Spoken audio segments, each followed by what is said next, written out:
অধ্যাপক ইউনূস পদত্যাগের চিন্তা করছেন। একদিকে একটি বড় রাজনৈতিক দল নিষিদ্ধ, অন্যদিকে আরেকটি দল তড়িঘড়ি করে নির্বাচন চায়। রাজনৈতিক অস্থিরতা সামাল দেওয়া ৮৪ বছর বয়সী এই অর্থনীতিবিদের জন্য কঠিন হয়ে পড়েছে।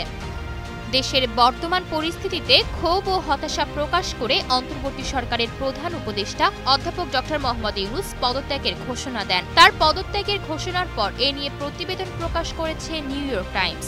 যুক্তরাষ্ট্রভিত্তিক গণমাধ্যমটি তাদের প্রতিবেদনের শিরোনাম করেছে, নির্বাচন নিয়ে চাপের মুখে অধ্যাপক ইউনূসের পদত্যাগের হুমকি।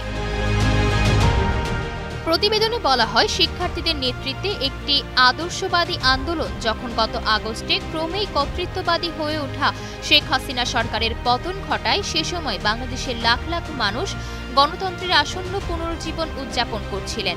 এর ৯ মাস হতে চললেও অন্তর্বর্তী সরকার সবাইকে হতাশ করেছে, যারা দ্রুত নতুন নেতৃত্বে নির্বাচন করতে চেয়েছিলেন। এখন দেশটির খ্যাতিমান নেতা, শান্তিতে নোবেল পুরস্কার বিজয়ী ডক্টর মোহাম্মদ ইউনূস হুমকি দিচ্ছেন যে যদি তাকে তার কাজ করতে দেওয়া না হয় এবং ধীর গতিতে দেশকে নির্বাচনের জন্য প্রস্তুত করার সুযোগ না দেওয়া হয়, তাহলে তিনি পদত্যাগ করবেন।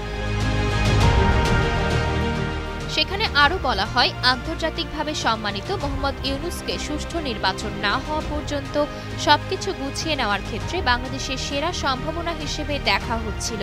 তাকে যখন অন্তর্বর্তী সরকার পরিচালনার নেতৃত্বে আনা হয়, তখনও রাস্তাঘাটে রক্তপাত চলছিল।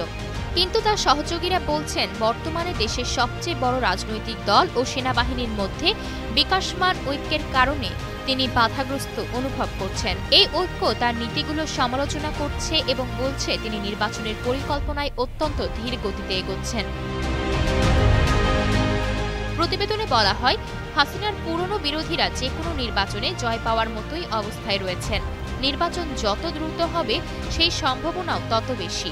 বাংলাদেশে আইনশৃঙ্খলারও অবনতি ঘটেছে, আর তার ঠিক করার উদ্যোগগুলোও চলছে অগোছালোভাবে। সেনাবাহিনী ও বাংলাদেশ জাতীয়তাবাদী দলের ক্রমবর্ধমান চাপের মুখে থাকা মোহাম্মদ ইউনূসের নিজের কোনো রাজনৈতিক সমর্থন নেই। গত নভেম্বরে জাতির উদ্দেশ্যে দেওয়া এক ভাষণে অধ্যাপক ইউনূস বলেছিলেন, নির্বাচনের ট্রেনে যাত্রা শুরু করেছে, এটি আর থামবে না। তবে এই যাত্রাপথে আমাদের অনেক কাজ শেষ করতে হবে। নিউ ইয়র্ক টাইমসের প্রতিবেদনে বলা হয়, প্রথম দিকে বিএনপি ডক্টর ইউনূস সরকারকে সমর্থন দিলেও সাম্প্রতিক মাসগুলোতে নীতিগত মতবিরোধের কারণে তারা সহযোগিতা বন্ধ করে দিয়েছে। নিজেদের প্রতিদ্বন্দ্বী শেখ হাসিনা আওয়ামী লীগের কার্যক্রম নিষিদ্ধ হওয়ার পর বর্তমানে দেশটিতে অর্থবহ রাজনৈতিক প্রতিপক্ষ নেই। তাই বিএনপি ক্ষমতা লাভের সুযোগ নিতে নির্বাচন দ্রুত যাচ্ছে। আশা অর্থী, নিউজ ডেস্ক, গ্লোবাল টেলিভিশন।